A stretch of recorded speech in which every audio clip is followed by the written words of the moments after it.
Welcome back to the Choice YouTube channel. In today's class, we'll be learning how to make this beautiful draped yoke blouse. Okay, so we'll be draping this using slash and spread method on a flat pattern, and it is really beautiful.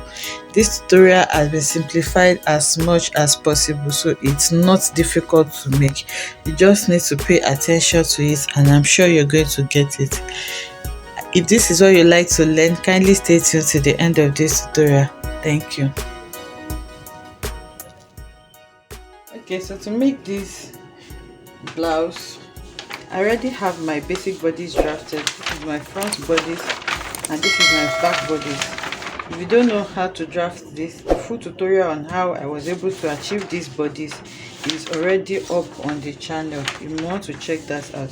So this is a full scale bodice, but I need the half scale for this. Okay, so from the waistline now, I'm going to be cutting this for both front and back because I need just the half scale. Okay, so this is what I'll be using to draft my pattern. So I'll keep the back aside now and then work on the front bodice first. So the first thing I'll be doing now is to close my shoulder dart, and to close this shoulder dart, I'll be opening the waist dart. Okay, then after opening this waist dart, I'm going to close the waist dart and then transfer that dart to my shoulder. I'm going to close the shoulder dart and then I'll transfer the shoulder dart to my waist dart. Okay, which is what I'm doing now. So now I can also cut off this dart here so that we'll see what I'm doing very well. Okay, so the dart is closed now. The next thing I'm going to do now is to bring in another pattern, a fresh pattern, and then place this on my fresh pattern. Okay, so I've placed this on a fresh pattern paper now, and I just use the masking tape to hold it. So the next thing now is to form my sleeve, and to do this, I'm going to take my ruler now and connect from this upper part of my shoulder in a straight line form.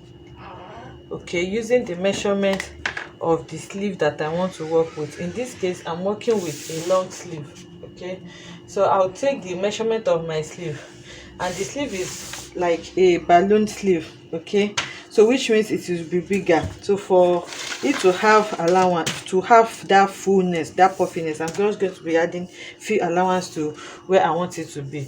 So from this shoulder point here, from my armhole area here, I'm going to measure my sleeve length, which is actually 22 inches. And then for that puffiness that I said, you can add maybe 2, 3 or 4 inches to it. So I'm making it 25 inches and I'm stopping my sleeve length there. Okay, I hope you understand that. Okay, so I've drawn that now, but for this tutorial I'll be adding like a cuff, a 3-inch band to the sleeve. So I'm going to be deducting that 3 inches, but if you are just adding elastic for gathering this is fine for you. So the 3 inches for my band, I'll be deducting that here, and I'm noting that point. Okay, so to complete this sleeve now, for the lower part, I'm not going to be taking it on my exact armhole point. I'll just go down by 1 or 2 inches on my armhole point. So here I'm going down by 1.5 inches on this armhole point, which is this. And then you determine how wide you want your sleeve opening to be, but remember that it has to be wider than the normal opening that you should have here, because you're going to be adding an elastic to this. Okay, so you determine the opening that you're working with, like I said. So let's say I'm working with an opening of 14 inches. I'll measure 14 inches from there, and then I'm going to note the 14 inches here. So I'll just take my ruler and then draw a straight line like this. Okay, it's very simple, you just need to pay attention to it. So after that, I'm going to be connecting the 14 inches to the 1.5 that I went down here to form my sleeve. Okay, so you can see that we have like a kimono sleeve that will be cut together with the main bodice. Okay, so now this is what we have now. The next thing now is for me to work on my neckline. So to work on my neckline, you need to determine the neckline depth that you want to work with. So for me, I'll be working with a neckline depth of 8 inches. Okay, so now from there, I'll take my cord driller to connect it in a curvy way to this new armhole point that I have. So now I'm taking my ruler now, and then I'm connecting it in a slight curvy way. Okay, so now I'm going to be cutting out this upper part now because it's becoming like my yoke, and then this lower part here. But if you look at the thumbnail, you'll notice that there are some pleats on the upper part around this area. So to create this pleat, I'm just going to note where my armhole is. You can use your tracing wheel to trace this out. Okay, so I'm noting this place as my armhole so that by the time I cut this off now, I'm not going to forget where my armhole is. Now I'll take my scissors now and remove my yoke from my lower bodice. So I'll be cutting this lower bodice on Ankara, and this yoke will be cut on doll face fabric. Okay, so now I've detached the yoke part from my other body, so I'm just going to keep this now to cut my Ankara fabric. So now we're going to be working on this. So I'll be maintaining the neckline that I have, which is 3 by 3. You can increase your own if you want, but this is fine for me. So now I'll be drawing my slash lines for the place that we have in front. Okay, so I drew out this place. That is if you want your pleat to stop around your armhole area, but I think I'll be extending mine to match up with at least my main. Remember, this is the allowance and the main measurement stops here, so I'll be stopping mine around the main measurement area. I'm just going to take my ruler now and note that place before I completely detach this. So I'm ruling that plate out now. That's where I want my sleeve to stop, my pleat, sorry, to stop. Then I can now remove this. So the next thing now is to draw out my style lines for my slash and spread, because we'll be achieving the pleats using slash and spread method. So now you need to note the intervals that you have between each spread. You can do 1 inch, you can do a half inch, you can do 1.5. So let's say I want 1 inch interval between each of my spread. I'm just going to be noting the 1 inch like this. I remember I said it doesn't have to be 1 inch. So here I'm just going to be drawing the lines. So I'm drawing the lines like this, and then after drawing my slash lines, I'm going to cut it out and then spread it. But before you cut it out, because we'll be cutting this completely, we'll be cutting the style lines out completely, you need to label them so that you don't get confused. So I'll be labeling 1 2 3 4 5 6 7 8 9 10. So these are my slash lines that I'm working with. Okay, so I just want to show us what I'm doing. I've slashed this. I'm slashing this now. I've not completely slashed it, and I've placed it on the fresh paper. So what I'm doing is, I don't want to get confused. I'm doing it one after the other. So I'm just going to cut out one of my slash lines. Like I said, you are cutting out completely. That was why I labeled it, so that I don't get confused, because they are similar. Then you spread this by whatever it is that you want to spread it. I'm spreading with 1.5 inch. So now I'm just going to be placing the 1.5 inch like this. Once I have 1.5 inch, I'm going to use my tape to hold this down, so I can check this to be sure that I have 1.5 inch too. And I'm going to hold this down also. Then I'll move to the next one. I'll also slash it open. So you can actually redraw your neckline if you're not satisfied with the neckline that you want. Then I'm going to mark my 1.5 inch, and then I'm going to, so that is what I'm doing, and that is how I'm going to spread it till I spread to the last point. Okay, so it's not difficult, you just need to take your time and do it right. You know, I'm almost getting to the end point now. I want to measure my 1.5 inch, and then I'm going to hold it with my masking tape. You can see that this is not so difficult, and then I'm on the last one now. So 1.5 inch here. So I'm going to be holding this also. So now I'm done with this. So if I were to be doing this on my own, I would have just spread it directly on my fabric so that I will not waste this paper. But because this is a tutorial, that is why I had to spread it on a fresh paper so that we can all see. So the next thing I'm going to do now is to connect these points together. Okay, so I'm connecting my points together. I'm withdrawing my points, and then on the upper part also I'm going to reconnect it. So I'm reconnecting my point, and then I'm going to cut it out, but I'm not going to be removing my slash line, so that it will guide me on how I'm going to,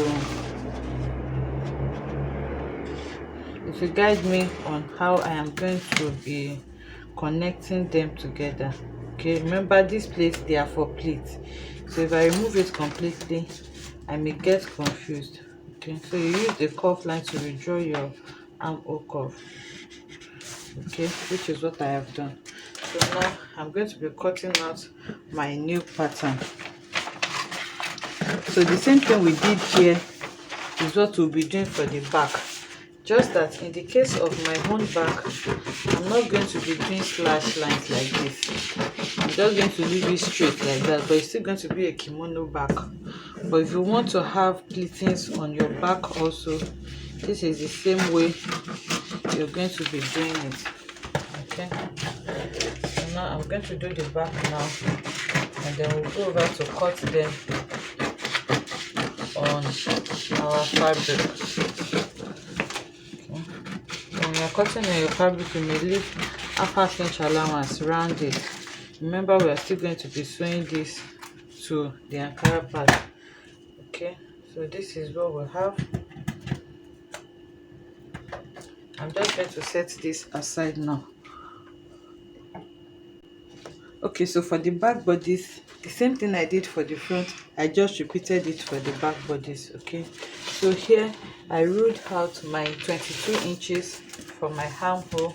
Remember, it was earlier 25, but because we are adding 3 inches band, I moved the 3 inches band, so I have 22 inches. And then the opening here, I opened the sleeve by 14 inches.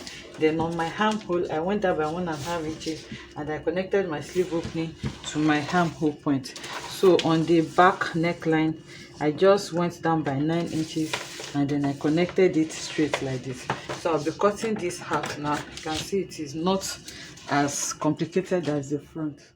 Okay, so my patterns have been cut out now. You can see this is the front pattern for the yoke, the one with slash and spread, and this is the back without the slash and spread, and I added allowance both up and down, and these are the lower parts. So you can see that this is my center front. So the center front will be cut on fold. This is my center front, this is my side front.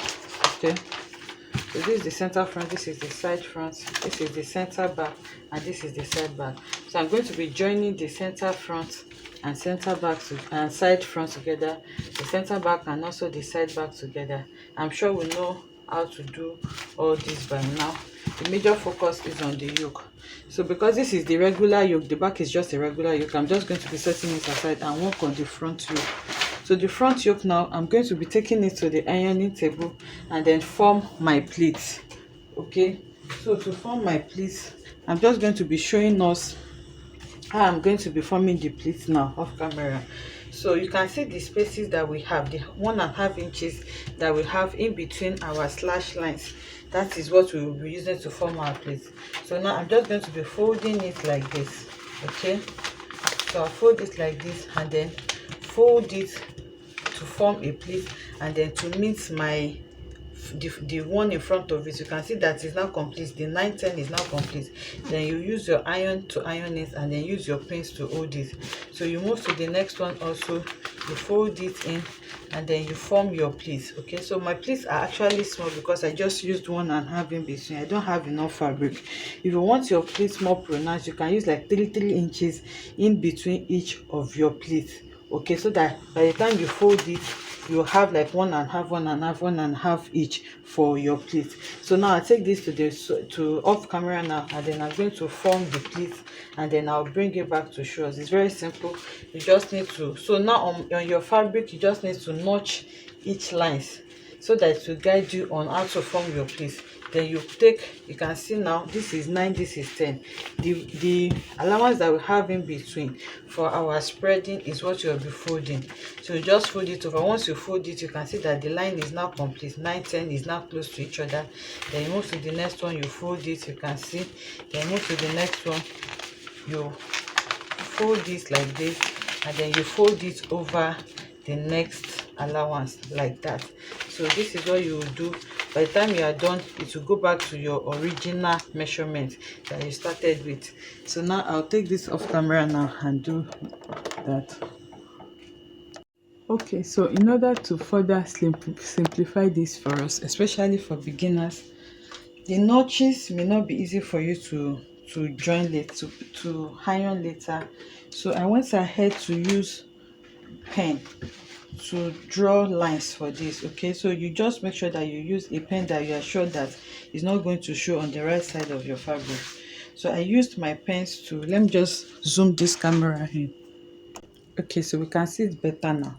So I just used pen to replicate what I have on this paper. So you can see I've done one side. I'm still going to show us. So I just used pen to replicate these lines. Okay, the 1 inch line and the 1.5, which is the spread. The 1 inch, the 1.5. So that is what I replicated here. So this is the 1.5, this is the 1 inch, 1.5, 1 inch, 1.5. So like that, I'm just going to take one end of my 1.5 and then fold it over to meet the 1 inch like this, and then I'm going to iron it. So after ironing it, you can hold it with a pin. Then you move to the next one, you fold it and let it meet this like this, and then you iron it. So I've done one for one side, and as you can see, this is it. So you can see the pleat. I've ironed it, and I used a pen to indicate. You can see that it's already falling in its place. I used a pen to mark the intervals so that I don't get confused, and then I just pleated it over each other like that, and then I ironed it so that it can stay in place for me. So you can use this method also to make it easier, especially for beginners that does not really know much about slashing and spreading. So now you can see what we have, and if you turn it to the other side, you can see how lovely our pleat has formed and how beautiful this is looking. So you're just going to stitch this with your armhole, with your machine, so that it can hold it in place for you, and then we will draw our armhole later. So I've done one side of the center front. I'm going to do the other side now, but I just want to show us how we can do it in a simpler way so that we don't get confused. Okay, so I've completed my pleat now, and you can see how gorgeous this is looking. So you just need to follow those steps and it will be simple for you. So this is my lower side of the basic bodice. I've gone ahead to sew my side front and side back together. So now I'll be sewing this to this like this. So remember, my pleat stops where my allowance will be when I was drafting. So this is where it is now. Okay, so now I'll sew this to my main bodice, and these are the 2 back panels, which I'll also be sewing to the back. Okay, so this is the back also. Remember, there are no pleats at the back, and if you wish to add pleats to yours, you just follow the same step that I followed. So now I'll be sewing this also to the back. The 2 back panels, I'll be sewing them together, then I'll bring it back to show us. Okay, so I've sewn the upper part and the lower part together. Now the next thing I'm just going to do now is to place the front and back together on each side. I just held the zipper allowance with a stitch so that it will not be too complicated for us to see. So I'm going to place the front and back together now, and then I'm going to join the shoulder of the 2, and then I'm going to also join the sides together with the sleeve like that. Then I'm going to reshape my neckline for the front bodice. And let me just quickly show us. I'm going to put the fabric on fold like this, and then my original 3 inches by 3 inches pattern, sorry, is rumpled. I'm just going to place it on it and then use it to cut out my neckline. Okay, so that is how I'm going to retrace my neckline, and then I have my new neckline equal like this, so you can see what I have. Okay, so now I've gone ahead to sew it on the shoulder, and I've also joined it on the side seam. So now we're almost done. The next thing now is just to cut my band to gather this hemline for the sleeve to my standard sleeve measurement. So I have this fabric, it's 3 inches on fold like this. So when I added half-inch allowance for sewing, so by the time I sew it, it's going to give me 3 inches band. So that is what I'll be sewing to gather the hemline to the 10 inches that I want to use for my wrist. And then the next thing to do now is to measure around the neckline. Then after measuring around the neckline, you use that to draft your bishop collar that you're going to be sewing around the neckline, and you're done. So now this video is already long, so now you just so I don't want this video to be too long, so now I'm just going to use that band to gather the hemline, and then I'll sew my bishop collar around it. Then we'll take it to the mannequin to see what we have. Okay, so the bishop collar has been added now, and the band have also been sewn. So this is our blouse. You can see how lovely this is looking. Just look at the pleats, they are well formed, and I used an heat transfer machine for this. It has a lot of pressure and it's very hot, so it made it really easy for me. So when you're doing yours with an iron, just be patient. You can use a steam iron and make sure that the pleats are well laid before you stop, so that it doesn't lose its form. And if it's not well formed enough, you can also tack it in between, but I did not tack this because the heat transfer helped me apply enough pressure for it, so it just helped it lay as flat as possible. Okay, so you can see how we formed our drapes without even using a mannequin, just on a flat pattern using slash and spread method. And this is the sleeve. Okay, so I just held the back with a pin, but I'm still going to show us what it looks like on the back. Okay, so this is it on the back. You can see the back does not have any drapes, but the kimono sleeve continues all the way to the back also. So if you want the drape that you have in front to also be replicated at the back, you just need to draft the pattern exactly the same way we drafted it for the front. This has really been simplified and it's really beautiful. I hope you enjoyed this tutorial. If you enjoyed it, let us know in the comment section. Share this tutorial with your friends, like, subscribe to our channel if you haven't, and I'll see you in the next one. Bye.